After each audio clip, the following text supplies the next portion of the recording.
long time ago, in a galaxy far, far away. You like me because I'm a scoundrel. There aren't enough scoundrels in your life. I happen to like nice men. Nice man. Very nice.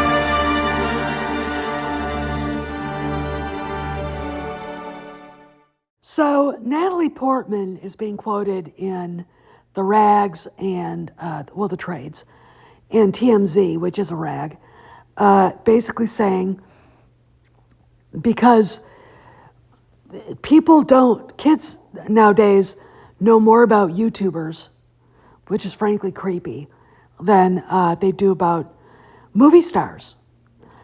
And she says filmmaking is becoming kind of a niche that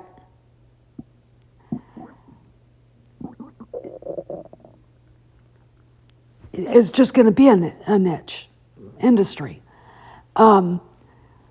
which is, in my opinion, really bad for the industry, and it's really bad for the acting profession, that the highest of the high, the level that she's at, kids aren't looking up at them. Why? Well, back in the day, we had John Wayne. I'm going to talk about icons. Okay. You can talk about poor writing, poor movies being made, which all of that is part of this. But guys like John Wayne, if they exist, don't want to be actors. Okay. They don't want to get out in front of a camera. They're doing other things. Guys like Clint Eastwood aren't out there getting in front of cameras, directing, writing, and it's one of those things where, because he's an icon, there are no icons left. You got Steve McQueen here, the king of cool. These three actors alone, back in the 40s, 50s, and 60s, and 70s, defined masculinity. Okay, they defined all of it. What a man should look like, how he related to the camera. The cameras loved these guys. Audiences loved these guys. Why? Because there was something about them that is hard to define. It's called star quality. Okay, we don't have that anymore. Because Harrison Ford, icon, right? Icon. Guys like him are no longer going into the acting profession. Okay, it's basically been turned into a toxic soup of effeminate weirdos. These guys were movie stars. Back in the day, Clark Gable, it was all, the movie star thing. When the studios ran the star system, they would cultivate actors to become icons to bring people to the movies. And even after the studio system was broken, we still had icons, because actual male human beings of the species wanted to do this job, all right? And they did it. They did their own stunts. Harrison Ford is very famous for doing a lot of his own stunts in Indiana Jones. Even the last one. He's noted for that. John Wayne did it. Steve McQueen did it. The motorcycle jump in The Great Escape, he was on the bike. Okay, but let's talk further.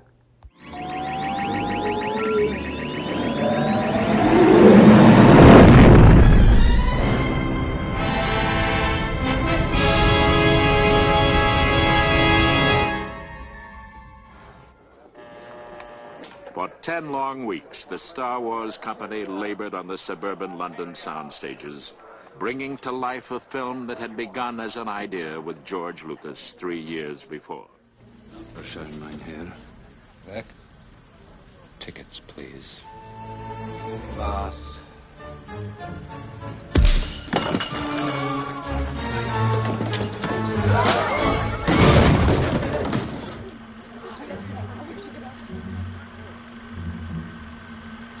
No ticket.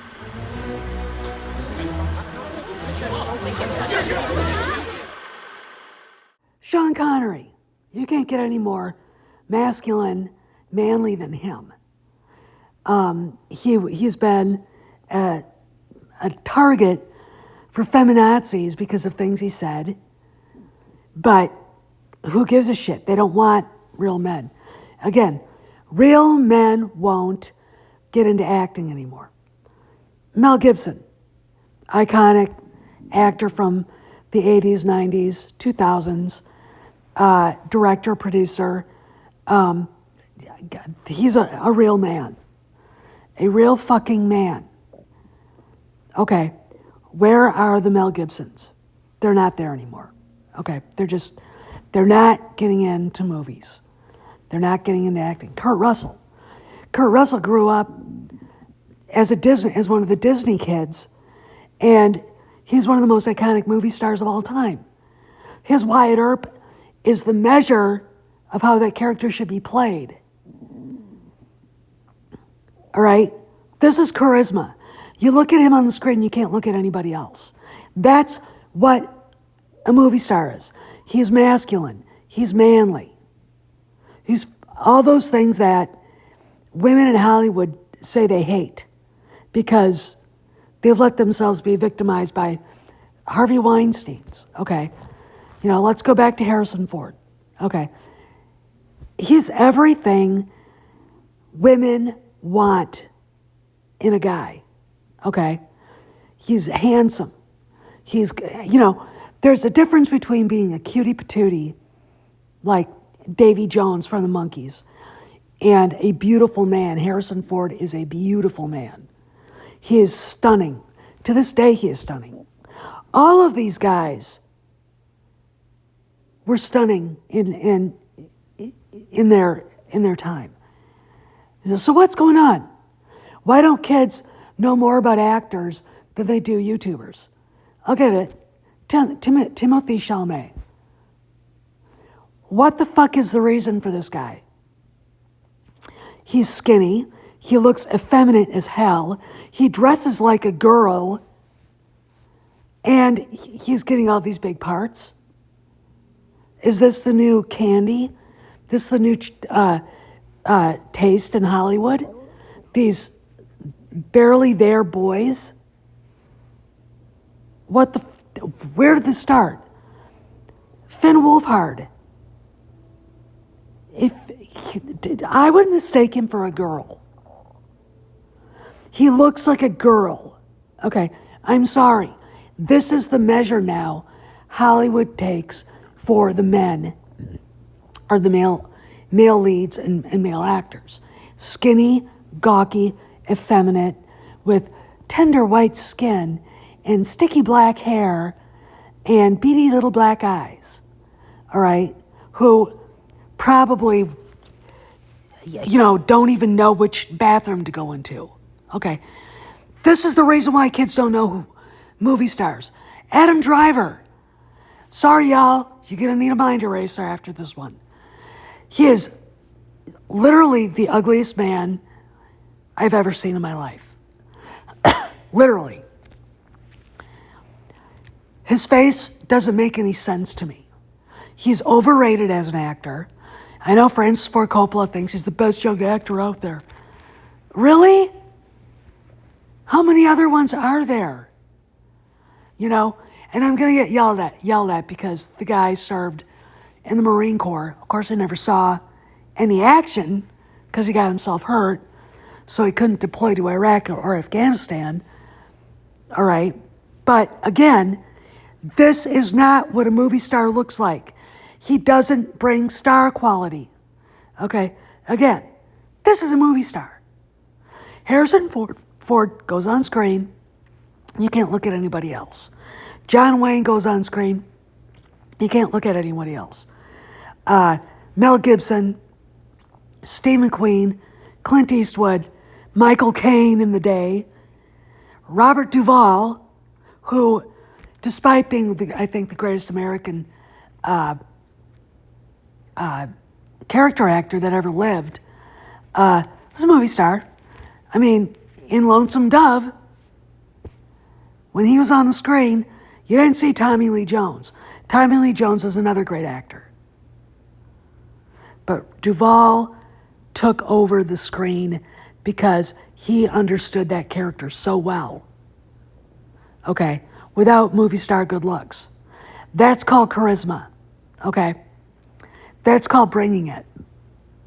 So Natalie Portman's not only making a comment on YouTube and the internet becoming so big in her kids' lives that they're not interested in actors and celebrities and movie stars anymore. She's talking about the lack, and it's subtext. I don't think she was even aware she's talking about it. She's talking about the fact that there's a lack of star power in Hollywood. This has been talked about. Okay, none of the actors that I listed, from Timothée Chalamet to Adam Driver, are movie star quality. Okay, there aren't any. Chris Evans is not a movie star. Okay, he's not. Bradley Cooper has just enough effect to him and effeminate qualities to him to make him not interesting to look at on screen, even though he did a hell of a good job playing Chris Kyle in American Sniper. Okay, he did. But that's not enough. Okay, these guys aren't icons. They don't stand for something.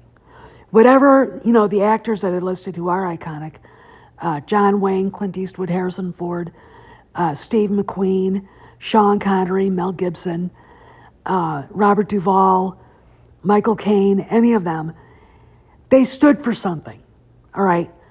They stood, look, a movie star, a male movie star, is when he's up there, when you sit down in the theater and you see a movie with a movie star in it, that guy is the ideal. Okay, an unreachable ideal, because that's what art does. Okay, the art of acting transforms that actor into something we call icons. Okay, I'm going to leave you guys with a conversation Harrison Ford had on NBC decades ago. But I want you to hear what he has to say. This is Steph signing out. I'll see you around the galaxy. Kids tend to fixate on one or two things, and if you're not wearing the Indiana Jones outfit, they don't. Their parents bring them up and said, "My son saw you sitting there, and I wonder if you just, could you sign an autograph for it?" And the kid comes up and he says, "That's not him." I said, "No, really, it's me. That's not him." You got to prove it to them, because you don't look like him. You don't act like him. Am I correct that the first film was a small role in Dead Heat on the Merry-Go-Round?